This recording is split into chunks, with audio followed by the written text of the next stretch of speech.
નમસ્કાર ખેડૂત મિત્રો, તમારું સ્વાગત છે અમારી વીટી ખેડૂત મિત્રોની યુટ્યુબ ચેનલમાં। તો મિત્રો, આજના આ વિડીયોની અંદર આપણે કપાસ બજાર અંગેની સંપૂર્ણ અપડેટ જોવાના છીએ, જેમાં કપાસના વાયદા બજાર, હાજર બજારની સ્થિતિ સાથે જ સીસીઆઈએ કેટલી ખરીદી કરી અને કપાસના ભાવ શું ચાલી રહ્યા છે તે બધી અપડેટ જોવા માટે વિડીયો પૂરો જોજો।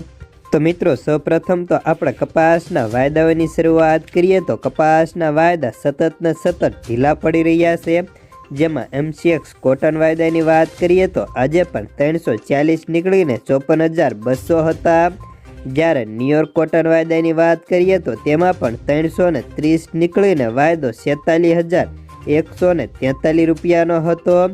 સામે ખોળ વાયદાની વાત કરીએ તો વાયદો જળવાઈ રહ્યો હતો અને સીસીઆઈએ રૂના ભાવ યથાવત રાખ્યા હતા। માત્ર 100 ગાંસડીનું જ વેચાણ કરીને ભાવમાં કોઈ ફેરફાર સીસીઆઈએ આજે કર્યો નહોતો, જ્યારે અમેરિકાની પીમા કોટન નિકાસ સિઝનમાં તળિયે પહોંચી હતી। ન્યુયોર્ક રૂ વાયદો જેના કારણે સતત તૂટી રહ્યો છે ને તેની અસર આપણે ત્યાં MCX વાયદામાં પણ જોવા મળી રહી છે। તો હવે વાત કરીએ કપાસના બજારની। તો મિત્રો, કપાસની બજારમાં આવકો સ્ટેબલ છે, પરંતુ રૂઈની બજારો તૂટી હોવાથી કપાસના ભાવમાં વધુ 5 રૂપિયાનો ઘટાડો યથાવત હતો। ભાવની વાત કરીએ તો બજાર હવે વેચવાલી વધે તો પણ ભાવમાં મોટો ફેરફાર હવે ઘટે તેવી શક્યતાઓ દેખાતી નથી, કારણ કે જેટલું બજાર ઘટવાનું હતું તેટલું ઘટી ચૂક્યું છે। હવે આગામી એકાદ મહિના પૂરતું આવું બજાર રહે ને ત્યારબાદ બજારમાં સુધારો થાય તેવી શક્યતાઓ કપાસના અગ્રણી બ્રોકરો જણાવી રહ્યા હતા।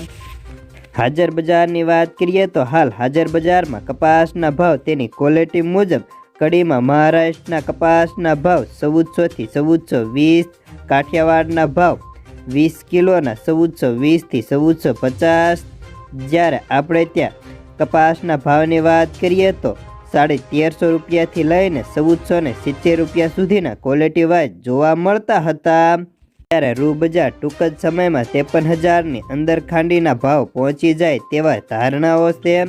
રૂની બજારમાં નરમ માહોલ જોવા મળ્યો હતો અને ભાવ આગામી દિવસોમાં વધુ ઘટીને ખાંડી 53,000ની અંદર આવી જાય તેવી ધારણાઓ છે, પરંતુ આગામી દિવસોમાં કપાસિયા ખોળની બજારમાં પણ કેવી ચાલ જોવા મળે તેના ઉપર વધારે અગત્યનો આધાર રહેલો છે। જ્યારે હાલ વાત કરીએ તો ખાંડીના ભાવ તેની ક્વોલિટી મુજબ 53,300 રૂપિયા હતા, તો કલ્યાણ રૂના ખાંડીના ભાવ 42,200 રૂપિયા બોલાતા હતા।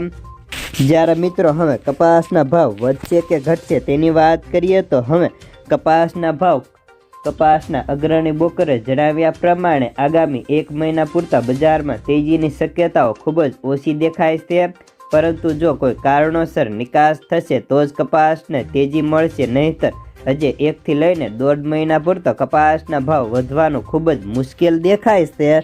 તો બસ આજના કપાસના સમાચારમાં આટલું જ। ધન્યવાદ।